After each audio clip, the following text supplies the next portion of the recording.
payment to come before the end of the month so that we can close that chapter. Duncan Hemba, KTN.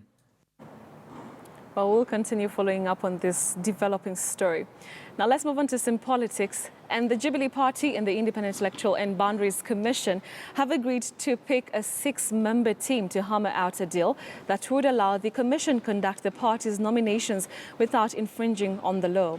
IEBC Chairperson Wafula Chebukati says the commission might be forced to borrow funds from the national treasury to carry out the nominations. In the same breath, the United Democratic Movement presidential candidate Philip Murgor says IEBC should be ready to fund and conduct nominations for all other political parties should the commission support Jubilee's proposal. When the IEBC team led by chairperson Wafula Chebukati met Jubilee Party secretariat, Jubilee pushed the proposal to have the commission conduct its party nominations. IEBC has directed political parties to conduct their party primaries between April 13th to April 26th. The election laws 2016 that was rushed in Parliament last year blocked party hopping and allowed IEBC to conduct party nominations. Its implementation might invite potential lawsuits. That law does not provide on how this should be funded, and the IEBC has not been allocated such funds.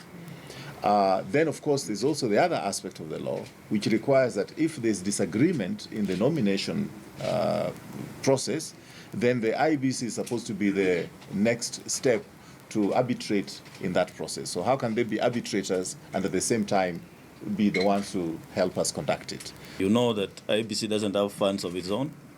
So if there's any funding required, we shall have to approach treasury through Parliament, of course, for that allocation. So it's quite a process, but we shall engage. Of course, our first wish is that I wish political parties would hold primaries without involving us. In the run-up to the March 2013 polls, IEBC demanded 35 billion shillings from Treasury to enable it to conduct efficient and credible polls.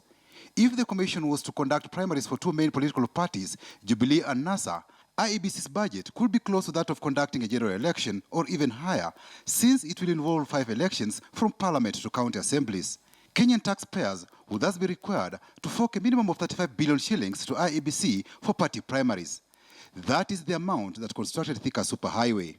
We added our request that they consider also conducting UDM nominations if they will do them free of charge and organize our members in the countryside. IEBC has been reaching out to various stakeholders on its mission to restore confidence and commitment to deliver free, fair and credible polls within the stipulated timelines. Jubilee wants crude death threat to be used to clean the voters' register.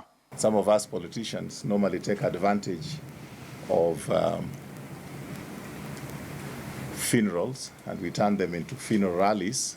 There's a downside of it, and the downside is that it means you're losing many voters. And if that is happening in your county, don't be surprised when your numbers go down when the register is cleaned. The cleaning of the register involves, of course, removing the dead voters, removing those names of people who may have double registration. I know of a fact that some people have been induced to transfer more than once. Those are the cases we shall ensure don't come in the register. The lesser funded political actors, we cannot afford a situation where nearer the election, when we have expended our resources, suddenly the election is postponed for several months. That will not only hurt the smaller actors, but certainly favor those who appear to have limitless